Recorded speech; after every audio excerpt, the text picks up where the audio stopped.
What's going on, man? It's your big brother K-Rino. K-Rino. Tried to be right at 12 o'clock. I missed it by a couple of minutes. Man, they starting in on me already, huh? They starting in on me already.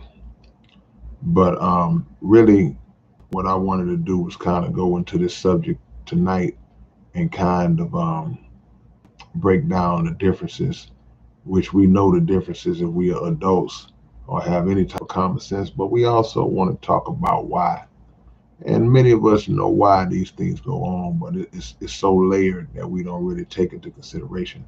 And we're talking about that which is manufactured versus that which is authentic. And I want y'all to understand something. As y'all hit the like button, as y'all come in for your big brother, please do that. Um, but understand that when I say manufactured, I'm not speaking in the sense of like if someone manufactures a car, or someone's manufacturing some type of machinery or something like that. Uh, yeah, Dub said I was about to go to sleep. Well, yeah, I figured that some of y'all ain't got to work tomorrow. That's why I hit on it this time of night, on a Sunday, because I figured in my mind, I said, well, you know what? People ain't got to go to work tomorrow. So it shouldn't be too much of an issue, even though that wouldn't stop me no way because hey, I'll be up. And when I'm up, usually it's always a few of y'all that's always up with me. But it doesn't matter necessarily the number of people that's on here because I know people are gonna come back and look at it later. And for those who were here, we gonna rock it out. We're gonna bounce these thoughts off of each other and try to make each other better and try to make those who do catch this live later on to try to make them better as well. Um, but back to what I was saying, basically, when you see the title that I have manufactured versus authentic, I don't want us to get caught up in the traditional sense of the word manufactured. Like to say if somebody we manufacture clothing, we manufacture cars, we manufacture shoes. No, not in the basic definition. When I say manufactured, I'm speaking when there are things that are presented to us publicly that were not developed with a authentic mindset. They were basically put together. They were crafted with the intentions of just placing something that is less substantive out in front of us. That's what I mean when I say manufactured in this particular subject. It's like, man, this is just a manufactured thing that they put together. It's just pieced together. And it really has no weight to it. It really has no volume in it. And outwardly, it looks that way to the people. The people view it as, wow, this is great. This is what we see. We see it for what it is. But it would be kind of akin to if you just lined up eight things that look exactly the same. Externally, they look exactly the same, but they may be glasses or cups or something, and just from a distance they look exactly the same. But once you get up close to them and you examine them, you pick one up, you say, "Oh man, this thing is hollow. It's empty. It's nothing in it." But then you pick up another one and you feel the weight of it. You look into it and you see the ingredients. You see the substance in it, and you hold it and you see the craftsmanship of it, and you know that this is a lot better put together than this fake one or this shoddy version of it. And y'all hit that like button for your brother when y'all come in, man. And I'll give an example. Like we talk about music, back in the heyday of CDs, when everybody was moving a lot of CDs, a lot of those physical copies. Anybody who knows, anybody who's ever bought a CD, who's ever had a CD, y'all knew that all CDs were not created equal. There were two types of CDs. You had that chrome back CD, that was formed in a authentic, legitimate pressing plant, and the machinery put it together, and it was just authentic. The quality and everything was great. The artwork, the little fold out artwork, the insert was quality. Then you had what we call the CDR. That was the burned copy. That was the copy that somebody made for you, at home, and it may be lesser quality. The back of it, you don't see that silver chrome like back. It's more of a greenish hue to it, and quality may not be as clear and crisp as that actual um, CD that came from the pressing plant.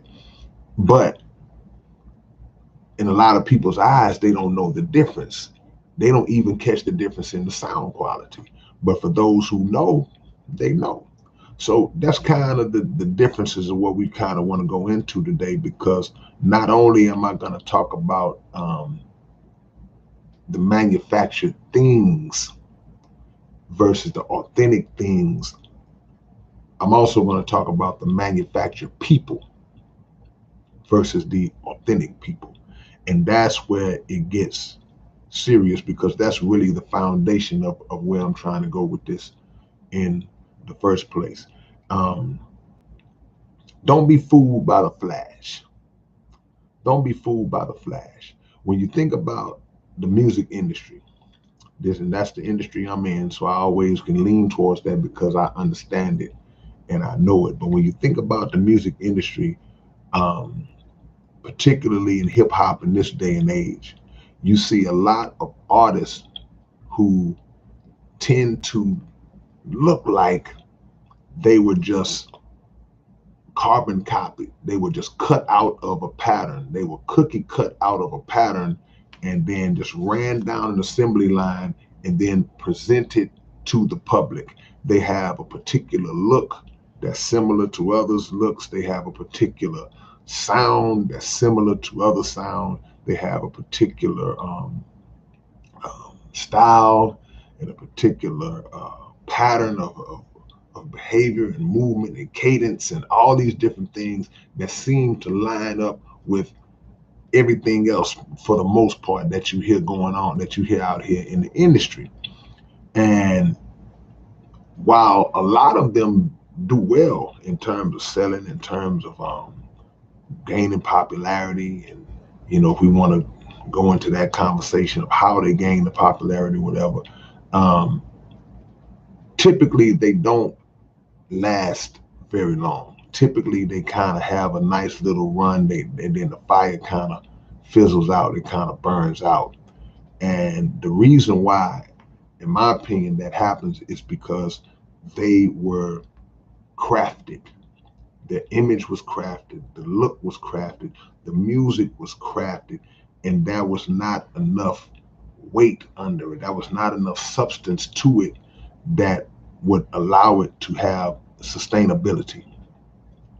But a younger, impressionable mind, a more impressionable mind, a 14, 15, 13, 12, 16-year-old mind won't necessarily grasp on to the understanding of that, because they would be, and not just them, a lot of older people too, but they would be more susceptible to just the initial impact of visual and audio, or audio and visual, whichever order that you want to go in.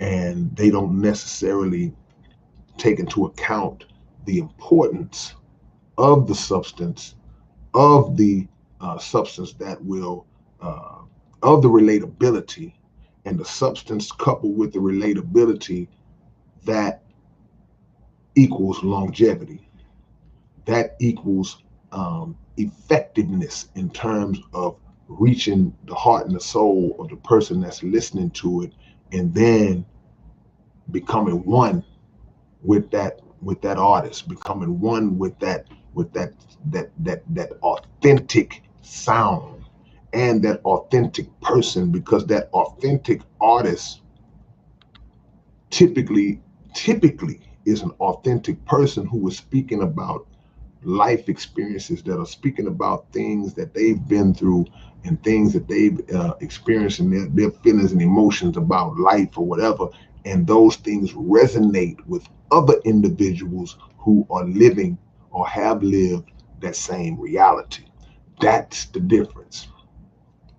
Even those in the industry who have the ability to speak like that, even though they haven't been through that, they can fool a lot of people as well because they just have that ability to speak in that manner.